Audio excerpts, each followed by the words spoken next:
विद्यार्थी मित्रांनो, आज आपण पाहणार आहोत प्राकृतिक भूगोलाच्या शाखा हा पॉइंट, ज्याला म्हटलेला आहे ब्रँचेस ऑफ फिजिकल जिओग्राफी.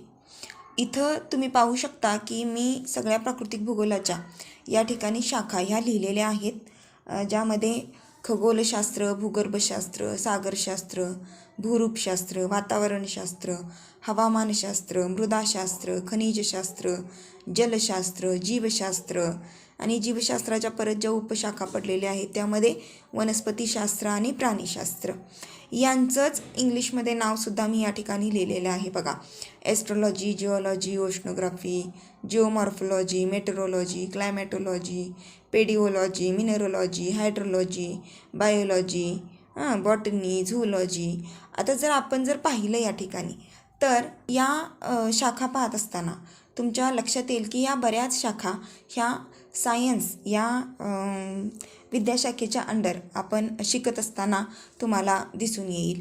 म्हणजे आर्ट्स, कॉमर्स, सायन्स हा जो भाग असतो त्यापैकी आर्ट्सला जरी जिओग्राफी असेल तरीसुद्धा ज्या काही ह्या प्राकृतिक भूगोलाच्या शाखा मी तुम्हाला सांगणार आहे ह्या सगळ्या शाखांचा अभ्यास हा एका जिओग्राफी अंडर जरी केला जात असेल तरी या शाखांच्या ज्या काही विषयाची जी काही व्याप्ती आहे ती विषयाची व्याप्ती आणि मर्यादा जी आहे ती मर्यादा आणि त्या विषयाचा विस्तार, त्या विषयाचा सखोलपणा किंवा निरनिराळे भाग जे आहेत त्या भागांच्या अनुषंगानं आपण या ठिकाणी प्राकृतिक भूगोलाच्या शाखा ह्या पाहू शकतो. आणि त्या पाहत असताना तुम्हाला समजेल की या ज्या शाखा आहेत या सगळ्या शाखा सायन्स अंडर आपण शिकतो.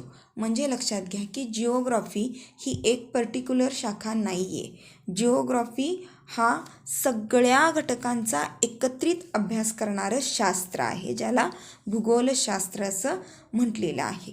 आणि त्यामध्ये जे काही परत स्पेशलायझेशन झालेलं आहे ते प्राकृतिक आणि मानवी भूगोल या दोन ब्रँचेसच्या अंडर झालेला आहे. मग फिजिकल जॉग्राफीचा जो भाग आहे मी तुम्हाला व्याप्तीचा भाग सांगताना सुद्धा सांगितलेलं होतं की प्राकृतिक भूगोल या अंडर जे काय अभ्यास केला जातो ते सर्व घटक हे नैसर्गिक असतात की जे माणसाला निर्माण करता येत नाहीत आणि निसर्गामध्ये ते ऑलरेडी उपलब्ध असतात, फक्त माणसानं त्याचा अभ्यास केलेला आहे आणि त्याविषयी अधिकाधिक माहिती ही त्या ठिकाणी मिळवण्याचा प्रयत्न हा केलेला आहे. बऱ्यापैकी माणूस ती माहिती मिळवण्यामध्ये यशस्वीसुद्धा झालेला आहे, परंतु काही वेळा आपण पाहतो की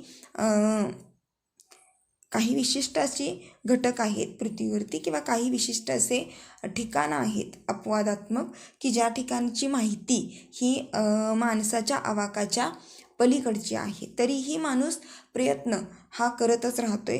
आता या ठिकाणी ज्या मी तुम्हाला शाखा सांगणार आहे या शाखा ह्या प्राकृतिक घटक म्हणून पुढं आलेल्या होत्या.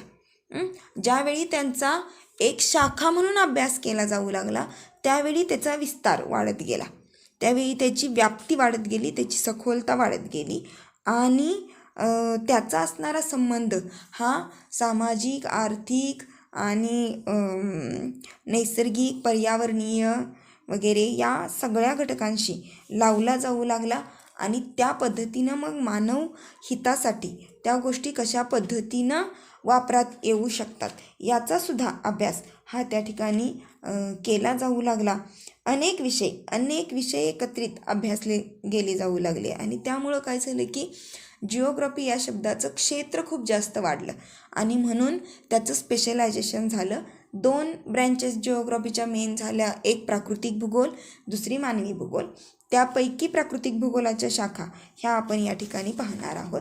याच शाखा जर तुम्ही इंग्लिशमध्ये वाचल्या तर तुमच्या लक्षात येईल की अरे हे सब्जेक्ट तर सायन्समध्ये असतात, बरोबर. फॉर एक्झाम्पल ॲस्ट्रॉनॉमी असेल, जिओलॉजी असेल, oceanography, geomorphology, metrology, climatology, pedology, mineralogy, hydrology, biology, zoology, botany हे जे घटक आहेत हे सगळे घटक काय आहेत की सायन्स या फॅकल्टी अंडर आपण अभ्यासतो. इंटरडिसिप्लिनरी जरी अभ्यास असेल तरीसुद्धा जिओग्राफी हा टोटली आर्ट्स साईडचा सब्जेक्ट आहे, परंतु त्या अंडर जे काही स्पेशलायझेशन झालेलं आहे. ते सगळं स्पेशलायझेशन हे काय आहे, सायन्स अंडर आहे. त्यामुळं जिओग्राफी हा समग्र आहे, एकत्रित आणि समग्र असा अभ्यास हा केला जातो.